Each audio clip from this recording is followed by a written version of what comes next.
नंदलाल जी मीणा, उन्होंने खुद ने कहा था बिल प्रदेश बनना चाहिए, तो बाबूलाल जी आप कौन सी खेती मोदी हो जो आज के रहो नहीं बनना चाहिए।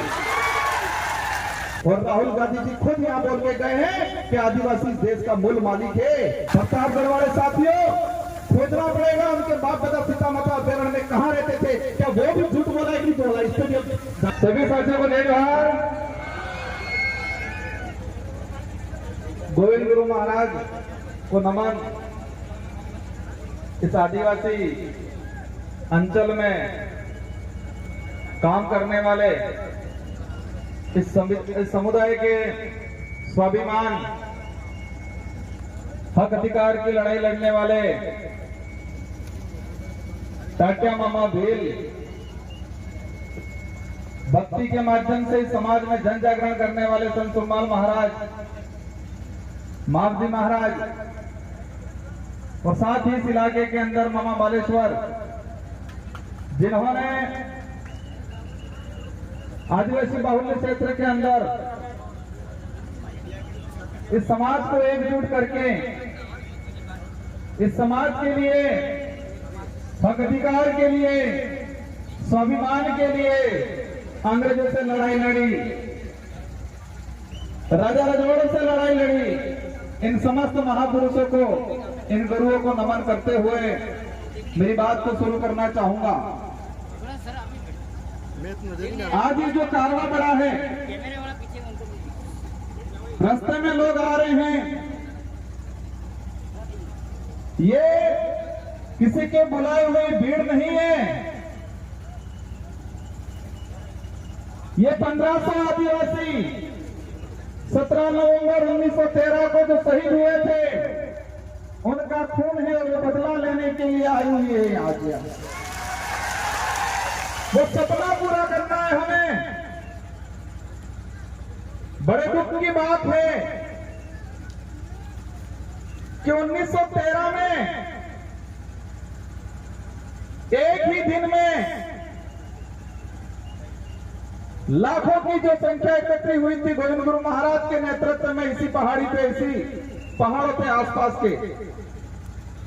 और उस समय तत्कालीन जो राजा रजवाड़े अंग्रेजों की मदद से गोलियां चलाई और इस नरसंहार में इस पहाड़ी पे महिला भी थी, बच्चे भी थे, बड़े बुजुर्ग भी थे, जवान भी थे। और एक ही दिन में अगर 1500 लोग, 1500 के करीब लोग एक साथ मरते हैं, तो आसपास का जो मध्य प्रदेश, वर्तमान में राजस्थान, गुजरात, महाराष्ट्र, जो उस समय भील टेरिटरी के नाम से जाना जाता था, उस इलाके में क्या स्थिति बनी होगी। हम देखते हैं हमारे गांव में,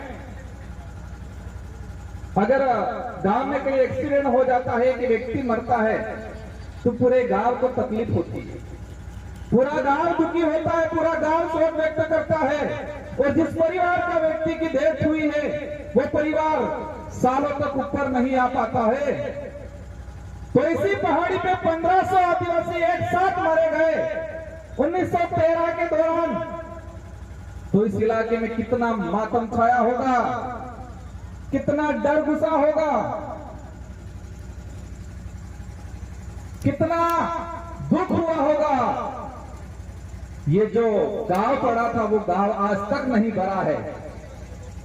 तो वो लड़ाई किसकी लड़ रहे थे? मैं इतिहासकारों को कहना चाहूंगा, जिन इतिहासकारों ने भील प्रांत की मांग को लेकर यहां पर भक्ति के माध्यम से आंदोलन खड़ा किया था। भक्ति के माध्यम से उद्देश्य था, अंग्रेजों से लड़ाई थी कि हमारा अलग से भील प्रांत दिया जाए, ये उद्देश्य था। माध्यम भक्ति था। भक्ति के माध्यम से भील प्रदेश की जो लड़ाई लड़ी जा रही थी उस समय, और उस इतिहास को, उस सच्चे इतिहास को कई इतिहासकारों ने 2-4 लाइनों में सिमट दिया, कह दिया कि भक्ति आंदोलन हो रहा था और 1500 आदिवासी मारे गए। इस देश का तो ठीक है, लेकिन विश्व का एक भी इतिहास ऐसा नहीं मिलेगा, एक भी घटना ऐसी नहीं मिलेगी जहां सिर्फ भक्ति की जा रही थी और गोलियां चलाई थी। आपने केने गले उतरे, अगर हमारे पूर्वज सिर्फ नर्द बजाता, भजन करता, सिर्फ भक्ति करता, तो क्या इस बात से अंग्रेजों को दिक्कत थी क्या? भक्ति करने से सिर्फ दिक्कत नहीं थी, लेकिन भक्ति के माध्यम से समाज को जागरूक करके अलग बिलराज कायम कर रहे थे, उस बात से उन लोगों को दिक्कत थी। लेकिन इस इतिहास को बदल दिया गया, उस इतिहास को दबा दिया गया। मैं इस विचारधारा को धन्यवाद देना चाहूंगा, इस विचारधारा की शुरुआत में काम करने वाले लोगों को धन्यवाद देना चाहूंगा, जिसकी बदौलत दबा हुआ इतिहास वापस उजागर हुआ और आज लाखों की संख्या में इसी पहाड़ी पे ये कारवां खड़ा हुआ है। इस कारवां के साथ हर समुदाय का व्यक्ति यहाँ प्रतिनिधित्व कर रहा है, माइनॉरिटी का भी है, एससी समुदाय का भी है, ओबीसी का है, कई जनरल के भाई भी हैं। हमारे साथ में हर व्यक्ति है जो मानवता में विश्वास करता है, जिसके अंदर छुआछूत है, भेदभाव है, जिसके अंदर शोषण की भावना है, वो व्यक्ति इस विचारधारा का हमेशा विरोध करेगा। जिस व्यक्ति के अंदर ये भावना है शोषण की, छुआछूत की, शोषण की, वो व्यक्ति हमेशा हमारा विरोध करेगा और हम भी ऐसे लोगों को विरोध करते रहेंगे हमेशा के लिए। हर उस व्यक्ति का, हर उस समाज का सम्मान करेंगे, हर उस व्यक्ति का सम्मान करेंगे जो मानवता में विश्वास रखता हो, जो छुआछूत में विश्वास नहीं रखता हो, जो शोषण में विश्वास नहीं रखता हो। इन सभी लोगों का, उन सभी समाज का हम सम्मान करेंगे। हमारे पूर्वज भी करते आए थे और हम भी करेंगे। लेकिन अब वो वक्त नहीं रहा है, शोषण होता आया है समाज में, बिल प्रदेश की मांग है। कई लोग चाहते हैं, पूछते हैं क्यों? दुख की बात यह है कि हमारे भी समाज के, इस समाज का सर्टिफिकेट लगा के अधिकारी, कर्मचारी, नेता बन जाते हैं और वो ये भूल जाते हैं कि मैं किस सर्टिफिकेट लगाने की वजह से। मैं उनकी योग्यता पर सवाल खड़ा नहीं करना चाहता, लेकिन आदिवासी समुदाय का वह व्यक्ति यदि कहे कि मैंने आदिवासी का सर्टिफिकेट नहीं लगाया और मैं सिर्फ मेरी योग्यता से आगे बढ़ा, ऐसा कोई माई का लाल हो तो बताओ।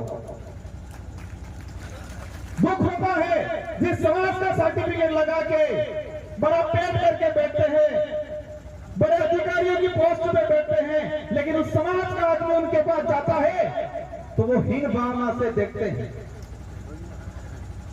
लेकिन वो वक्त भी आ गया है कि ऐसे लोगों को भी समाज समय आने पे समाज के बीच में नहीं बैठने देगा और उनके अंतिम संस्कार में 4 लोग भी उनको कंधा देने वाले नहीं मिलेंगे। ये वक्त भी आ रहा है। आज जो समाज की स्थिति बनी हुई है, बिल प्रदेश की डिमांड इसलिए है, बिल प्रदेश नहीं बनने से हमारा आदिवासी समुदाय कुछ राजस्थान में होगा, कुछ मध्य प्रदेश में, कुछ महाराष्ट्र में, कुछ इधर गुजरात में, और उसी की वजह से हमारा समुदाय 4 हिस्सों में, 4 राज्यों में बटा। उस वजह से हमारी संस्कृति का विनाश होने के कंगार पे चली गई, हमारा इतिहास दबा दिया गया और हमारा जो भौगोलिक क्षेत्र है, इस भौगोलिक भूखंड के अंदर जो खनिज है, उन खनिजों को निकाल के 4 राज्यों का राजकोष में जमा किया और आदिवासियों को इसका फायदा आज तक नहीं मिला। सबसे बड़ी बात यह है, देश के अंदर कुपोषण का आंकड़ा निकाल के देखें, देश में कुपोषित इलाका अगर आता है, रेड इलाका, तो यही बिल प्रदेश की टेरिटरी जो वर्तमान में 4 राज्यों में बटा हुआ है, उसी इलाके के अंदर भुखमरी है, कुपोषण है, अशिक्षा है। और उसके जिम्मेदार उस समय तत्कालीन जो लोग राज्य का पुनर्गठन करते थे, राज्यों का निर्माण करते थे, उन लोगों ने इस समुदाय के साथ अन्याय किया। कई लोग कहते हैं कि नई पार्टी, नई विचारधारा के लोग इस मांग को कर रहे हैं। हम तो 1913 में जो गोविंद गुरु महाराज ने जो मांग रखी थी, जिनके लिए 1500 आदिवासी शहीद हुए थे, उसी मांग को हम आगे बढ़ा रहे हैं। हम कोई नया काम नहीं कर रहे हैं। और इस बात को लेके कांग्रेस के भी कई नेताओं ने ये बात रखी है, और वर्तमान में टीएडी मंत्री और देखा है मैंने राष्ट्रीय पार्टियों के अंदर टीएडी मंत्री वो बनाया जाता है जो किसी के इशारे पे चलता है, उनको पर्ची पकड़ा दी जाती है और उनसे पढ़वा दिया जाता है। ऊपर माल खाली है बिल्कुल, ऊपर माल थे कि नहीं बोली। नंदलाल जी मीणा टीएडी मंत्री थे, भाजपा से ही बिलोंग करते थे। उन्होंने खुद ने कहा था बिल प्रदेश बनना चाहिए, तो बाबूलाल जी आप कौन सी खेत की मूली हो जो आज कह रहे हो नहीं बनना चाहिए। कई नेताओं ने, कांतिलाल जी पुरिया मध्य प्रदेश से, उन्होंने आपकी बात रखी थी। गुजरात के कई नेताओं ने बात रखी है और राहुल गांधी जी खुद यहां बोल के गए हैं कि आदिवासी देश का मूल मालिक है। तो क्या बाबूलाल जी उनसे भी ऊपर चले गए? ऐसा लग रहा है। मैं कई बार कहता हूं आज यहां पर जो आए हैं वो गरीब परिवार से आदमी आया है। इस आंदोलन में जो पहुंचा है गरीब परिवार से, जिसके पास पैसा नहीं है, दौलत नहीं है, बड़े बड़े बंगले नहीं है, गाड़ियां नहीं है, लेकिन वो यहां पर आया है क्योंकि उसका जमीन जिंदा है। इसका जमीन जिंदा है, उनके अंदर ये है कि मुझे आत्म स्वाभिमान की लड़ाई लड़नी है, मेरे पूर्वजों का अधूरा सपना पूरा करना है, ये दिमाग में। हमारे भी समाज के बहुत सारे पैसे वाले ऐसे लोग जो पेट भरने की लड़ाई लड़ते हैं, सुख सुविधा अर्जित करने की लड़ाई लड़ते हैं, स्वाभिमान की लड़ाई नहीं लड़ते हैं। और ना नेशनल पार्टियों को भी हमसे यही दिक्कत है, हमें यही चाहते हैं, हमारे से यही चाहते हैं कि आप सिर्फ भौतिक सुविधा की बात करो, पेट भरने की बात करो, सरकारी गेहूं की बात करो, आप अधिकार और जल जंगल जमीन की बात मत करो। ये चाहते हैं वो लोग। हम सिर्फ 2 रुपये गेहूं की बात करेंगे, हम रोटी कपड़े मकान की बात करेंगे। अगर यही बात करते हैं तो किसी पार्टी वालों को हमसे दिक्कत नहीं है, लेकिन हम जल जंगल जमीन की बात करते हैं उनको दिक्कत हो जाती है। हम धर्म की बात करते हैं उनको दिक्कत हो जाती है, और धर्म की बात करते ही पूरे आग बगुला हो जाते, पूरा फपड़ जाते हैं। ये लोग फपड़ते नहीं फपड़ते। मदन दिलावर जी फपड़ गए थे, लेकिन आज पता था मानगढ़ की धरती पे आदिवासी समुदाय एकजुट हो रहा है और उनकी पार्टी का ऊपर से प्रेशर था। और 2 महीनों बाद उनको कहना पड़ा कि मैं खुद आदिवासी हूं, मेरे पापा दादा सीतामाता अभ्यारण्य में रहते थे, ये बोल के चले गए। प्रतापगढ़ वाले साथियों, खोजना पड़ेगा उनके बाप दादा सीतामाता अभ्यारण्य में कहां रहते थे, क्या वो भी झूठ बोला कि नहीं बोला, इस पर भी जांच कराएंगे हम लोग। इनको छोड़ने वाला नहीं है। उस कौम को छेड़ा तुमने जिस कौम ने अंग्रेजों से लोहा लिया, मुगलों से लोहा लिया, राजा रजवाड़े से लोहा लिया। ये बात बोलोगे हमारा समुदाय भोला है, सीधा है, हम दयालु हैं। उसी बात का कई लोगों ने हमारे साथ फायदा उठाया है, लेकिन अब वक्त नहीं रहा, हम चतुर हो गए हैं, सावधान हो गए हैं। अब ये लड़ाई लड़ने वाली हम सिर्फ नेता एमएलए एमपी बनाने तक सीमित रहने वाले नहीं है। जिस तरह गोविंद गुरु महाराज का भक्ति के माध्यम से बिलराज कायम करने का उद्देश्य था, इसी तरह हम भी हमारा एमएलए एमपी बनाने के माध्यम से बिलराज कायम करने का हमारा जो लक्ष्य है वो पूरा करने वाले हैं। मैं इस कमांडाल में विराजमान सारे साथियों से अनुरोध करना चाहूंगा, हम यहाँ पर आ गए, तालियां बजा दी, हमने 2 सेल्फियां ले ली, इंस्टाग्राम पे चढ़ा दिया, वहां तक सीमित नहीं रहना है। सबसे पहले हम सबको मजबूत होना है और मजबूत दिमाग से होना है। क्योंकि कई बार हम कहते हैं आंख से अंधा है, कानों से बहरा है, इसको हम समझा सकते हैं, लेकिन दिमाग से अंधा है, उसका इलाज नहीं हो सकता है। आंख से अंधा है, कानों से अंधा बहरा है, पैर से विकलांग है, हाथ से विकलांग है, उसको हम रास्ता दिखा सकते हैं, वो बात मान लेगा। लेकिन जो दिमाग से विकलांग है उसका इलाज नहीं है। तो हमारे आसपास भी ध्यान रखना है, दिमाग से विकलांग कौन है। और देखा है ये राष्ट्रीय पार्टी वाले अधिकतर दिमाग से विकलांग हैं, उनको पर्चियां पकड़ाई जाती है, उनको बुलवाया जाता है, उनको खुद को नहीं पता है हम क्या बोल रहे हैं, क्योंकि वो दिमाग से विकलांग है। अगर दिमाग से विकलांग नहीं होते तो अपने विवेक से सोचते हैं ये सही है गलत है। बाबूलाल जी आज कह रहे हैं, लेकिन उनको यह नहीं पता कि नंदलाल सिंह मीणा खुद चाहते थे बिल प्रदेश करना चाहिए और कई बार उन्होंने यह स्टेटमेंट दिया गया, क्योंकि वो दिमाग से विकलांग है। हम सबको पढ़ाई करनी है और मैं इस मंच से कहना चाह रहा हूं, केंद्र सरकार से बहुत जल्दी बिल प्रदेश को लेके एक कमेटी गठित करके इसका एक क्राइटेरिया कितना है, इसके हमारे लिए पूरी कमेटी गठित करके काम कराने की कोशिश रहेगी बहुत जल्दी। और साथ ही आप लोगों को भी हमारे बच्चों को पढ़ाना है, क्योंकि शिक्षा ही वही हथियार है। अब गोलियों से या बंदूकों से या तीर कमान से काम हमारे कल्चर से जुड़ा रहेगा, वो अब लड़ाई कलम से लड़ी जाएगी। हमें पढ़ाई करनी है, खा पी के मजबूत रहना है और आसपास के जो दिमाग से विकलांग है उनको समझाने की कोशिश करनी है। आज जो वर्तमान स्थिति बनी हुई है, धर्म की बात को लेकर चिढ़ते हैं हम लोगों से। मुझे लग रहा है संचालक महोदय साहब रोकने की कोशिश कर रहे हैं। इन लोगों की पॉलिसी है धर्म के नाम से लड़ाओ, लेकिन हमें ध्यान रखना है, हमें धर्म के नाम से नहीं लड़ना है, न धर्म के लिए लड़ना है। हमको जल जंगल जमीन के लिए लड़ना है, धर्म के लिए नहीं लड़ना है। आदिवासियों को आदिवासियों से खत्म करने की नीति अपनाई जा रही है, आदिवासियों को आदिवासी से खत्म करने की नीति अपनाई जा रही है। और उस नीति में पहला उनका जो उद्देश्य है, पहला उनका हथियार है, वो धर्म है। और उसका उदाहरण हम देख चुके हैं मणिपुर के अंदर। आदिवासी ने आपस में मारा काटा, वो जमीन की लड़ाई कम थी, वो धर्म की लड़ाई ज्यादा थी। वही आदिवासी कुछ ईसाई बना दिए गए, कुछ कट्टर हिंदू बना दिए गए, और वही नीति कुशलगढ़ में चल रही है। पूरे उदयपुर संभाग का अगर देखते हैं, आरएसएस की सबसे ज्यादा शाखा बासड़ और कुशलगढ़ में है। और दूसरा भी जो मामला चल रहा है वही है। हम किसी भी धर्म का विरोध नहीं कर रहे, लेकिन हमारे समुदायों को मानसिक रूप से गुलाम बनाने का अगर कोई काम कर रहा है और समुदायों को मानसिक रूप से गुलाम बना के आपस में लड़ाने का काम कर रहा है, वहां हम खड़े रहेंगे और बोलेंगे।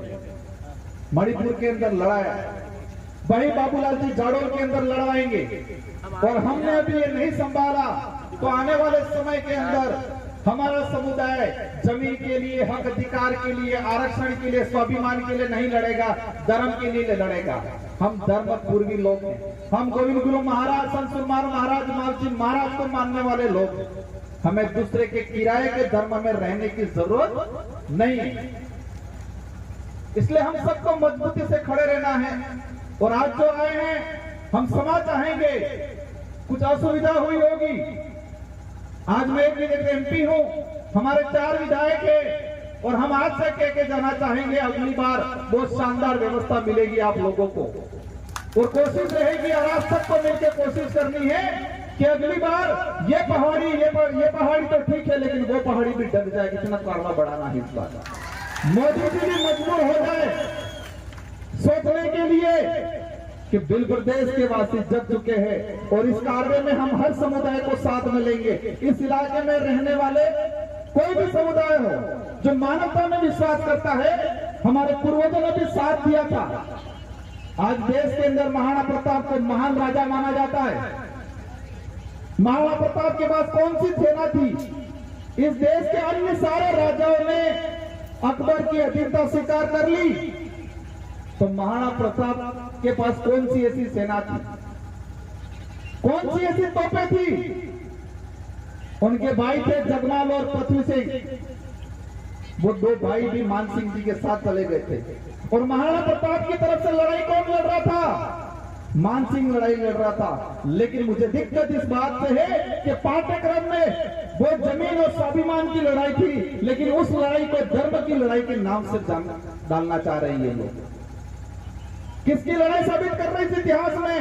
धर्म की लड़ाई थी, ये बोल रहे हैं। वो धर्म की लड़ाई नहीं थी, जमीन की लड़ाई थी, स्वाभिमान की लड़ाई थी।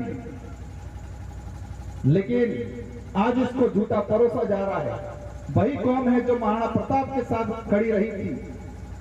माइनॉरिटी के लोग थे, आदिवासी समुदाय थे, गला कटवाया था, और राणा प्रताप को देश के अंदर महाराणा प्रताप का गर्व दिलाया, और वही कौम। हम उस समुदाय को भी कहना चाहते हैं, आप दूसरे के बहकावे में नहीं आए, पहले एक भाईचारा था, उस भाईचारे को बढ़ाए।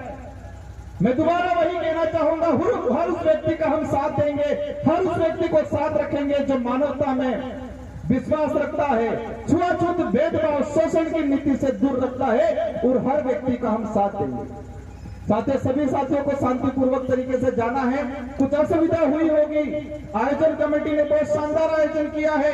ये जो आज व्यवस्था की है, पुलिस प्रशासन का भी शानदार सहयोग रहा है, अन्य डिपार्टमेंट के लोगों का भी शानदार सहयोग रहा है। फिर भी जो कमी पेशी रही होगी, आने वाले साल ये कमी पेशी आपको नहीं दिखने मिलेगी। हम सब मिलकर कोशिश करेंगे।